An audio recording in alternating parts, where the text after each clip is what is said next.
नमस्कार, मैं रचना शर्मा चढ़ती कला टाइम टीवी देख रहे सभी दर्शकों का स्वागत करती हूं। आप देख रहे हैं हरियाणा के समाचार। समाचारों की शुरुआत से पहले एक नजर आज की मुख्य सुर्खियों पर।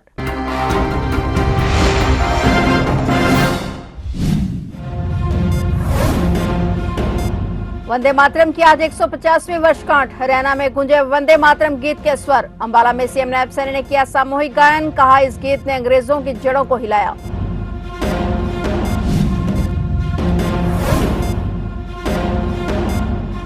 पंजाब के तरन पहुंचे हरियाणा के सीएम नायब सिंह सैनी। तरन उपचुनाव को लेकर बीजेपी की चुनावी रैली। सीएम सैनी ने भाजपा उम्मीदवार के पक्ष में मांगे वोट।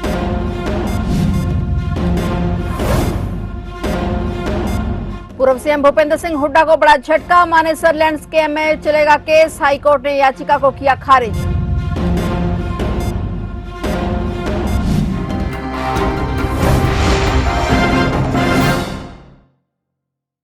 और अब समाचार विस्तार से।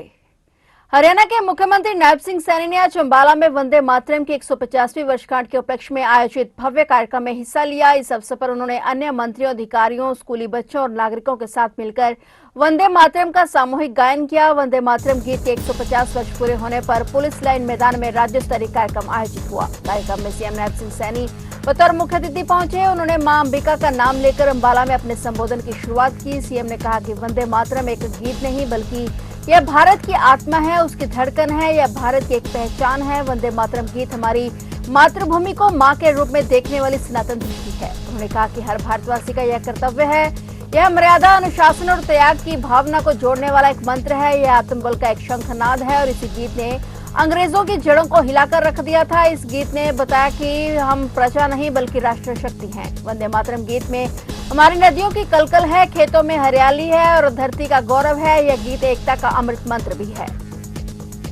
आप सबको वंदे मातरम 150 वर्ष पूरे होने के उपलक्ष्य पर मैं बहुत बहुत बधाई देता हूं, शुभकामनाएं देता हूं। साथियों, आज का ये उपलक्ष्य मेरे लिए मां अंबा की ये धरती अंबाला में आयोजित इस राज्य स्तरीय समारोह में शामिल होकर के मुझे बहुत ही गौरव का अनुभव हो रहा है।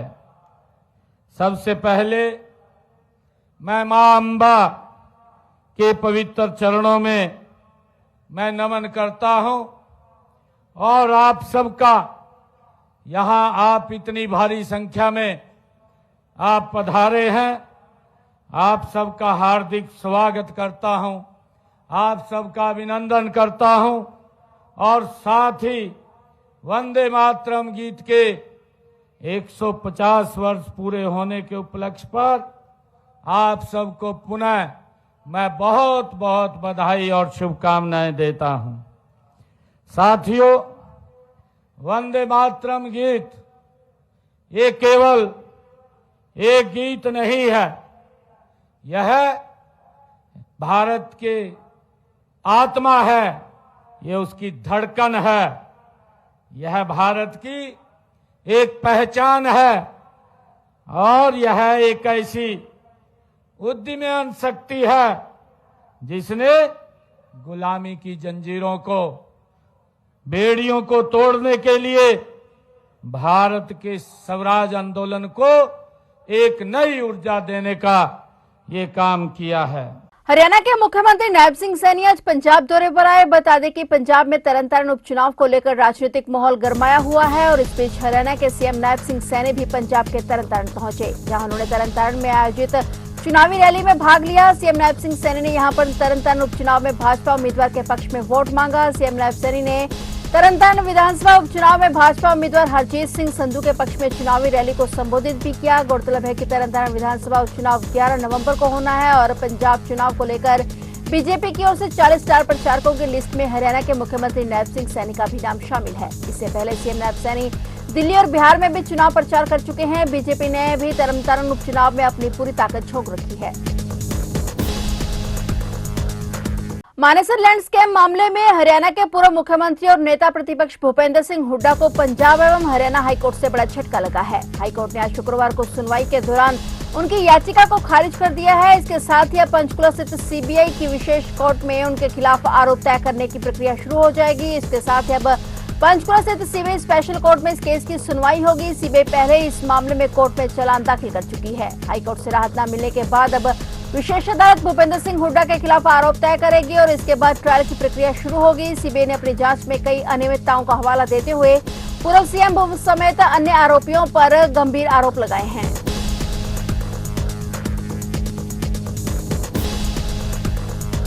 भारत सरकार देश में आधुनिक रेल नेटवर्क का विस्तार तेजी से आगे बढ़ाने की कवायद में जुटी है। इसी दिशा में प्रधानमंत्री नरेंद्र मोदी कल 8 नवंबर को वाराणसी में 4 नई वंदे भारत एक्सप्रेस ट्रेनों को हरी झंडी दिखाएंगे। नई वंदे भारत एक्सप्रेस ट्रेनें बनारस, खजुराहो, लखनऊ, सहारनपुर, फिरोजपुर, दिल्ली और एर्नाकुलम, बेंगलुरु मार्गों पर चलेंगी। फिरोजपुर दिल्ली के बीच 8 कोच की वंदे भारत एक्सप्रेस चलेगी और अंबाला कैंट रेलवे स्टेशन पर इस नई वंदे भारत एक्सप्रेस का स्वागत होगा। मंडल रेल प्रबंधक के निर्देश पर रेलवे ने इसकी पूरी तैयारी कर ली है और स्वागत के लिए पंडाल प्लेटफॉर्म नंबर 1 पर लगाया गया है। मौजूदा समय में देश में चलने वाली वंदे भारत एक्सप्रेस में 16 कोच लगे हुए हैं, लेकिन फिरोजपुर दिल्ली के बीच 8 कोच वाली वंदे भारत एक्सप्रेस चलेगी। वंदे भारत के अंबाला कैंट रेलवे स्टेशन पर ठहराव को लेकर खाका तैयार कर लिया गया है। फिरोजपुर से आने वाली वंदे भारत एक्सप्रेस को प्लेटफॉर्म 1 पर और दिल्ली की तरफ आने वाली वंदे भारत को प्लेटफॉर्म 7 पर ठहराव प्रदान किया जाएगा।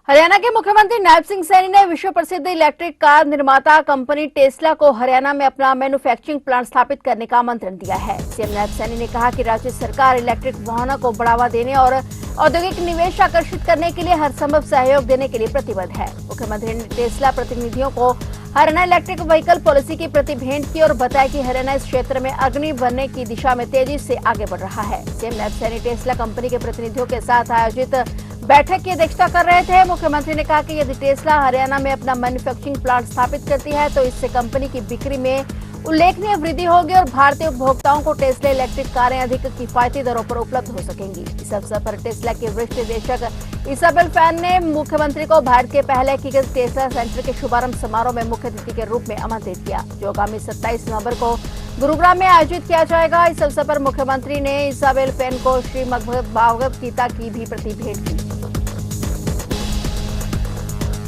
सुप्रीम कोर्ट ने सभी राज्यों और केंद्र शासित प्रदेशों, राष्ट्रीय राजमार्ग प्राधिकरण और नगर निकायों को राष्ट्रीय राजमार्गों, राज्य मार्गों और सड़कों से आवारा पशुओं को हटाने का निर्देश दिया है। सुप्रीम कोर्ट ने राज्यों और केंद्र शासित प्रदेशों को निर्देश दिया है कि वे राजमार्ग गश्ती दल गठित करें जो सड़कों से आवारा पशुओं को पकड़कर उन्हें आश्रय गृह में रखे, जहां उनकी देखभाल भी की जाएगी। सर्वोच्च न्यायालय ने फैसले में भारत भर में सार्वजनिक सड़कों पर आवारा मवेशियों और कुत्तों की समस्या से निपटने के उद्देश्य से कई निर्देश जारी किए हैं। नेशनल हाईवे से आवारा पशुओं को हटाने का निर्देश दिया गया। सभी राज्यों, केंद्र शासित प्रदेशों, नगर निकायों और राष्ट्रीय राजमार्ग प्राधिकरण को राष्ट्रीय राजमार्गों, राज्य राजमार्गों और अन्य सड़कों से आवारा मवेशियों और कुत्तों को हटाने के निर्देश दिए गए हैं। अदालत ने पूरी कार्रवाई के दौरान जन सुरक्षा और पशुओं के साथ मानवीय व्यवहार पर भी जोर दिया है।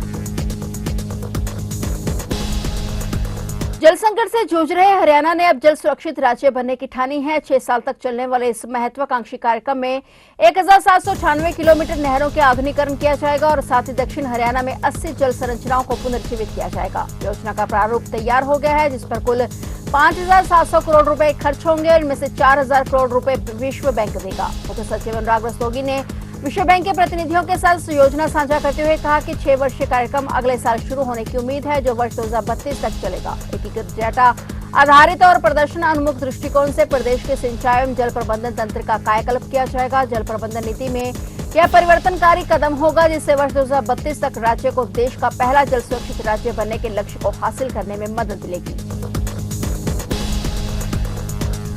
हिसार के ढाणी श्यामलाल में बदमाश बेखौफ दिखाई दे रहे हैं। यहाँ 9 लोगों ने हरियाणा पुलिस के सब इंस्पेक्टर की पीट कर हत्या कर दी। जानकारी के अनुसार रात करीब 11 बजे राहुल गुर्जर वासी ढाणी श्यामलाल की गली नंबर 3 में गाली गलौज कर रहा था और हिसार के 12 क्वार्टर एरिया में गली में हुड़दंग का विरोध करने पर 8 से 10 लोगों ने हरियाणा पुलिस के सब इंस्पेक्टर की ईंट और डंडों से पीट कर हत्या कर दी। वारदात के बाद आरोपी मौके पर कार और 2 दोपहिया वाहन छोड़कर भाग गए। वारदात की सूचना मिलते ही पुलिस के आलाधिकारी मौके पर पहुंचे और इस मामले में एसपी शशांक कुमार सावंत ने जानकारी दी है। जानकारी के अनुसार 57 वर्षीय सब इंस्पेक्टर रमेश कुमार हिसार स्थित एडीजीपी ऑफिस में 10 साल से तैनात थे। आसपास के लोगों ने हमलावरों को पीछा किया, लेकिन हमलावर फरार होने में कामयाब हो गए। ऐसे ही रमेश कुमार को अस्पताल पहुंचाया गया, जहां डॉक्टरों ने उन्हें मृत घोषित कर दिया। शव को पोस्टमार्टम के लिए भेजा गया है। आरोपियों की तलाश करने के लिए पुलिस जुटी हुई है। पुलिस की अलग अलग टीमें दबिश दे रही हैं।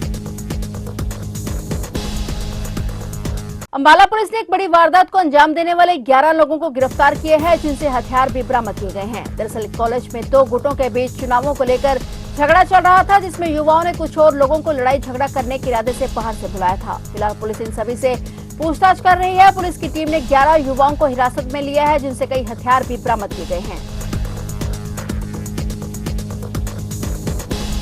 आज सुबह एसडी कॉलेज पे में लड़ाई झगड़े को लेकर सूचना प्राप्त हुई थी। इसमें एक टीम का गठन किया था, जिसमें चौकी इंचार्ज हाउसिंग बोर्ड एएसआई गुरुदेव के नेतृत्व में जो झगड़े की आशंका को देखते हुए करीब 12-13 लड़के जो हथियारों के साथ लैस थे, उनको झगड़े से पहले ही 3 गाड़ियों समेत गिरफ्तार कर दिया गया था। बिल्कुल, जिस तरह से इनसे पूछताछ की गई और इनसे हथियार बरामद हुए हैं, तो उनसे तो यही था कि ये लड़ाई झगड़ा करने की पूरी तैयारी में थे और पुलिस की मुस्तैदी से, चौकी इंचार्ज की मुस्तैदी से इस झगड़े को के होने से पहले ही और एक बहुत बड़ी वारदात को होने से पहले ही इन लड़कों को काबू करके उस वारदात को टाला गया है। इनसे करीब 6 गंडासी, 1 कुल्हाड़ी और 5-6 जो है बिंडे इनसे बरामद हुए हैं। प्रारंभिक पूछताछ से पता चला इनसे 6 लड़के कॉलेज में ऐसे नहीं आउटसाइडर हैं और जो कॉलेज के लड़कों के द्वारा बुलाए गए थे।